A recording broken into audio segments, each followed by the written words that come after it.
Hello students, today we are going to start a new chapter of class 11 sociology chapter 4 part 2 introducing western sociologist part 3। तो अब हम Emily ड्यूकरमैन के बारे में बात कर रहे हैं। तो ये 15 अप्रैल 1858 में एपेनल में फ्रांस की जगह थी जो कि जर्मन बॉर्डर के पास है। वहाँ पर ऑर्थोडॉक्स जूल्स सोसाइटी में फैमिली में पैदा हुए थे। इनके पापा, उनके दादाजी बहुत बड़े जूल्स प्रीस्ट थे, पर इनकी एक तरीके की अपब्रिंगिंग ऐसी हुई थी कि ये बहुत ऑर्थोडॉक्स सोसाइटी के थे, पर ये इन चीज़ों को मानते नहीं थे। तो इनके अपने हमेशा परिवार में भी कॉन्फ्लिक्ट रहे। ये प्रोफेसर थे सोशलॉजी के पेरिस में, जो कि फ्रांस का पार्ट था। इनकी मॉडर्न थिंकिंग इनको इन्फ्लुएंस करती थी, और ये रिलीजियस फैमिली के थे, लेकिन इनने रिलीजन को एक अलग तरीके से समझा था। तो वो इन्होंने अपनी एक बुक में लिखा था, the elementary forms of religious life. इनका ये मानना था कि लाइफ में रिलीजन को प्रीच करें, लेकिन रिलीजन को ज़बरदस्ती इम्पोज ना करें लोगों की अपनी पर्सनल एग्जिस्टेंस पे, क्योंकि हर किसी का एक इंडिविजुअल बिहेवियर है, पैटर्न है, उसकी वेरिएशंस है, नई आइडियोलॉजी है, अपनी किस्मत है। तो ज़बरदस्ती किसी को भी प्री डोमिनेंट नहीं करना चाहिए रिलीजन के लिए, क्योंकि ये रिलीजन कभी नहीं कहता है कि मुझे फॉलो करो, बल्कि लोग अपनी आत्म शांति के लिए रिलीजन को फॉलो करते हैं। तो हमने ये देखा कि हमेशा ड्यूकमैन की अंडरस्टैंडिंग बहुत ज़्यादा रही रिलीजियस थिंकिंग, रिलीजियस मैथोमॉर्फी के लिए, ताकि वो आगे काम कर सकें। तो ये एक तरीके का फॉर्मल डिसिप्लिन था। प्रोफेसर ऑफ सोशलॉजी थे ये, जो इस फैमिली में बिलोंग करते थे। न्यू थिंकिंग थी, न्यू अडेप्टेबिलिटी थी। तो ड्यूकमैन एक तरीके से सोशल फैक्ट्स में एग्जिस्ट करते थे। इन्होंने बॉन्ड ऑफ द पीपल में, एग्जिस्टेंस ऑफ सोसाइटी में, एक नॉर्म में, बिहेवियर में ऑब्जर्व किए थे अपने बिहेवियर पैटर्न, जो कि नॉर्म्स थे, कोड थे, एग्जिस्टेंस थे, इनविजिबल थिंग्स थी। तो ये भी वेरिएट करता रहा डिफरेंट सिचुएशंस में, एवरीडे लाइफ में, नई अंडरस्टैंडिंग्स में। तो इन्होंने एक बहुत अच्छी लाइन लिखी कि the moral facts are phenomena like others, they consist of rules of action recognizable by certain distinctive characteristics. It must be possible to observe them, describe them, classify them and look for certain law explaining them. तो उन्होंने ये बात मानी कि जो भी facts हैं, norms हैं, ये एक तरीके के रूल्स है, रेगुलेशंस है, जो पॉसिबल होते हैं, एग्जिस्ट करते और नए रूल्स डिस्क्राइब करते हैं ह्यूमन थिंकिंग को। इसके बाद है एक ड्यूकमैन है, उनके विजन थे। उन्होंने बोला कि साइंटिफिक डिसिप्लिन बहुत ज़्यादा ज़रूरी है सोशलॉजी के लिए, साइंस का पढ़ना बहुत ज़रूरी है। इसको ये बोलते हैं एमर्जेंट लेवल, जो कि एक कॉम्प्लेक्स है, कलेक्टिव लाइफ का फॉर्म है। तो इन्होंने बोला कि सोशल इंस्टीट्यूशंस को रिलीजन, फैमिली और सोशल वैल्यूज़ भी सिखानी चाहिए, जैसे फ्रेंडशिप होती है, दोस्ती करना, पेट्रियाटिज़म, जिसके कलेक्टिव मीन्स है। तो ये एक तरीके का उन्होंने बोला टीम बनाना, नई पार्टी करना, स्ट्रीट में गैंग्स करना, रिलीजियस कम्युनिटीज़ को आगे डेवलप करना, ये भी एक एमरजेंट सोशल फैक्टर है। तो फीचर्स इनके ये थे कि इन्होंने बोला नेचुरल साइंस, नई थिंकिंग, नेचर को एब्स्ट्रैक्ट करना, जैसे एंटिटी है, जैसे जैन कम्युनिटी है, बंगाली स्पीकिंग कम्युनिटी है, नेपाली, इजिप्शियन, नेशनल कम्युनिटीज़ हैं। तो एक तरीके का स्ट्रेट फॉरवर्ड लोग हैं। तो जो फैमिली या थिएटर ग्रुप में हम देखते हैं या इंडिविजुअल्स को देखते हैं, तो ये कलेक्टिवली एक अपने आप में ही एक सिग्निफिकेंट है, अचीवर्स हैं। तो ये भी एक डिसिप्लिन है सोशल फैक्ट्स का, सोसाइटी का ऑब्जर्विंग पॉइंट है डायरेक्टली, जो कि लोग हेल्प करते हैं नई चीज़ें पाने के लिए। तो एम्पिरिकल सोसाइटी में भी हमने ये देखा है कि लोग अपने डिसिप्लिन, अपने सोशलॉजी को एक ऑब्जर्वर पैटर्न में बिहेव करते हैं। तो इंडिविजुअल केस जो था सुसाइड का, या हम देखते हैं सब्जेक्टिव रेटिंग्स का, तो थाउजेंड्स ऑफ इंडिविजुअल्स में हमने ये देखा है, एब्रीविएट करा है। तो देखो, सोशल फैक्ट्स हैं सोशल थिंग, ये एक्सटर्नल हो सकती है इंडिविजुअल बिहेवियर कॉन्स्टेंट में, या इंस्टीट्यूशनल हो सकती हैं, जैसे लॉ है, एजुकेशन है, रिलीजन, कॉन्स्टिट्यूशन करते हैं, बिलीव है, फीलिंग है, कलेक्टिव प्रिंसिपल्स हैं।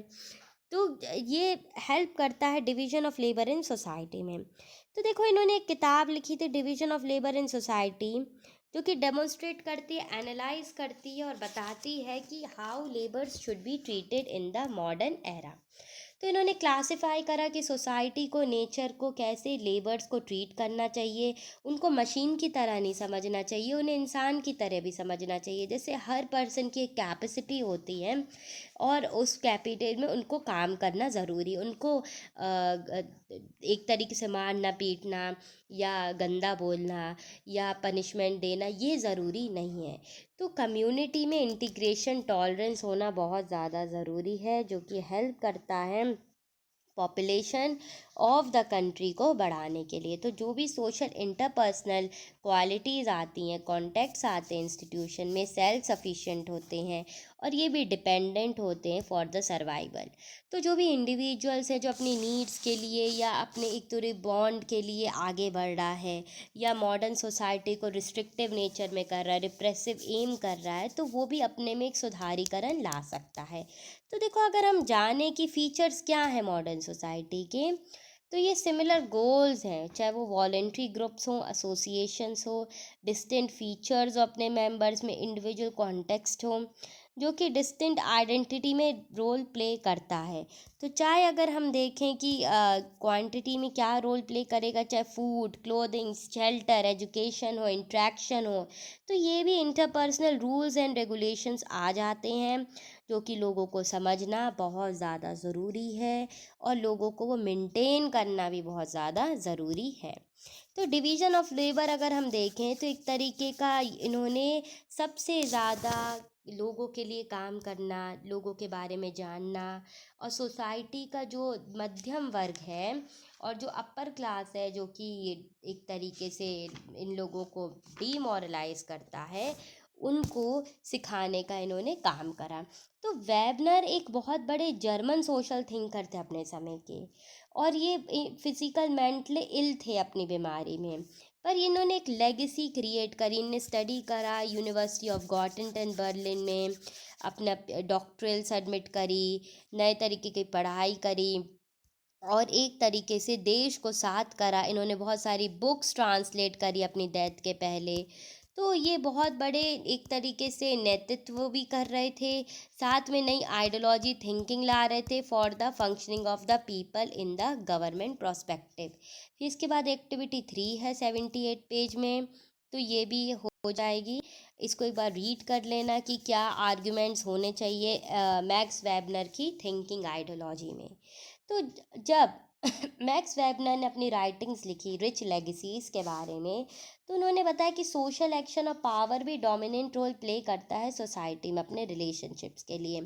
तो जितने भी इंटरप्रेटेड अंडरस्टैंडिंग थी सोशल एक्शन की, या नेचुरल साइंस थी, लॉ ऑफ नेचर था जो कि गवर्न करना था, सब्जेक्टिव मीनिंग थे सोसाइटी में, तो उनका भी एक सोशल एक्शन था ह्यूमन बिहेवियर में, मीनिंग में, स्टडीज़ में, एक टास्क था जो रिकवर करता है। तो सोशलॉजी ने ये सब अपने अंदर एक पॉजिटिविटी पैदा करी और एपथेनिक अंडरस्टैंडिंग बढ़ाई लोगों की फीलिंग के अंदर, कि लोगों को सिंपैथी देना बहुत ज़्यादा ज़रूरी है, तभी वो लोग अपना आप को समझते, अंडरस्टैंड करते हैं।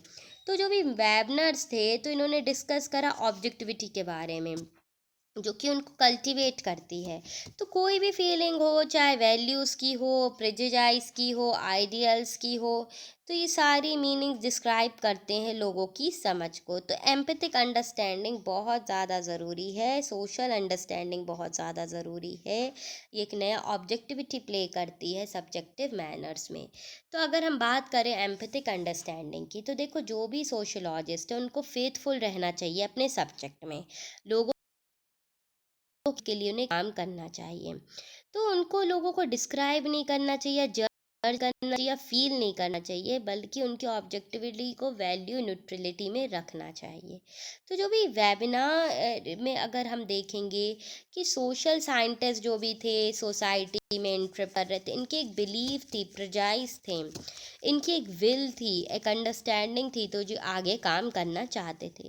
तो एम्पैथिक अंडरस्टैंडिंग बहुत ज़्यादा ज़रूरी है, लोगों में नए आइडियल टाइप होना ज़रूरी है, लॉजिकल कॉन्स्टेंट होना ज़रूरी है, एक नए कैरेक्टरिस्टिक्स डिज़ाइन होना ज़रूरी है। तो ये एक फिनोमेना था, आइडियल टाइप था, पार्ट था, मेन जॉब था टू ब्रिंग पीपल टुगेदर। तो यही इनका सबसे इम्पॉर्टेंट फीचर था, to extract things from a particular person, और ये इनका एक main job of code and conduct होना चाहिए। तो अगर हम देखें कि इनका इम्पॉर्टेंट आइडियल या एनालिसिस या वर्ल्ड रिलीजन के बारे में इनकी नई थिंकिंग, सिविलाइजेशन का फॉर्म, या जब क्रिश्चियनिटी प्रोटेस्टेंट और कैथोलिक्स में बढ़ गई थी उसके तो इन्होंने हमेशा रैशनल थिंकिंग ही रखी है, और ये डीप इन्फ्लुएंस करा है यूरोप में। तो तीन तरीके की अथॉरिटी बहुत ज़्यादा ज़रूरी है: ट्रेडिशन, चैरामिटिज़म और रैशनल लीगल। ट्रेडिशन मतलब जो आपकी पुरानी होती हैं, चैरिट जो बदलाव हुए हैं, और सही गलत का फैसला। तो ये सारे डिप्रीविएट करती हैं को ग्रे लीगल एंटिटी में। तो जितना भी अगर हम देखें इसमें एक ब्यूरोक्रेसी है, तो देखो ये ऑर्गेनाइजेशन है जो कि ब्यूरोक्रेट्स डोमेस्टिक वर्ल्ड के लिए काम करता है। ये बिहेवियर ऑफ द पीपल है जो कि रेगुलेट करता है, उनको रूल्स रेगुलेशन समझाता है पब्लिक इंस्टीट्यूशन में। तो जितने भी ब्यूरोक्रेसी है और जो भी इनके अंदर काम करते हैं वो ब्यूरोक्रेट्स कहलाते हैं। तो फंक्शनिंग ऑफ ऑफिशियल्स है ये: ऑर्डरिंग पोजीशन देना, रिटन डॉक्यूमेंट में काम करना, office magazine, conduct in office. तो ये फंक्शंस जितने भी हैं, ये फंक्शंस बहुत ज़्यादा ज़रूरी हैं। जैसे अगर फंक्शन ऑफ ऑफिशियल की बात करें तो जितने भी ब्यूरोक्रेट्स हैं इनका ऑफिशियल ज्यूरिडिक्शन है, रूल्स हैं, लॉज हैं, एडमिनिस्ट्रेटिव रेगुलेशंस है, सोसाइटी में काम करने की कमांड है, हायर अथॉरिटेटिव है, रिस्पॉन्सिबल हैं, रेगुलर बेसिस में ये काम कर रहे थे और ये अपने टेन्योर तक काम कर लेते हैं। दूसरा, हैरिकल ऑर्डरिंग पोजीशन। हैरिकल ऑर्डरिंग पोजीशन ऊपर से नीचे तक। तो ये ऊपर से नीचे तक सबॉर्डिनेट से लोअर क्लास तक डिसीजव है, और इनकी डिसीजव रैंक है, और डिसेंट्रलाइजेशन पावर को ये अथॉरिफाइड करते हैं। फिर रिलायंस ऑन रिटन डॉक्यूमेंट हमने देखा है, तो ये हमेशा ही भरोसा करते हैं, वर्बल चीज़ों पे नहीं। फाइल, ब्यूरोज, ऑफिस में डॉक्यूमेंट, ऑफिशियल स्लिप लगी होगी, सील लगा होगा, ये काम बहुत ज़्यादा यहाँ पर ज़रूरी है। फिर ऑफिस मैनेजमेंट देखो तो स्पेशलाइज्ड है, मॉडर्न एक्टिविटी में स्किल्ड पर्सन यहाँ पर काम करते हैं। और फिर अगर हम देखें कंडक्ट इन ऑफिस, तो ये एक्टिविटी है जो कि अटेंशन पाती है, ऑफिशल्स को कोड एंड कंडक्ट करती है, पब्लिक कंडक्ट बढ़ाती है, लोगों में बिहेवियर, रिस्पॉन्सिबिलिटीज़, रेगुलेशंस करती है। तो ब्यूरोक्रेसी एक तरीके का मॉडर्न फॉर्म है अथॉरिटी जो कि इंडिविजुअल को आगे बढ़ाने के लिए स्किल ट्रेनिंग दे रही है, और एक रिस्पॉन्सिबिलिटी है जो कि आगे इम्प्लीमेंट कर रही है। तो अगर हम देखें कि लीगल इसमें लिमिटेशंस क्या है टास्क में या ऑफिशियल्स में, क्या इसमें कैरी ऑफ हुआ है, तो ये एक तरीके का बेसिक फॉर्म है। लीगल टास्क अथॉरिटीज़ इसमें आगे बढ़ी हैं, नए क्लाइंट्स आए हैं, नए पब्लिक डोमेन हुए हैं जिन्होंने इसको आगे बढ़ाया है। थैंक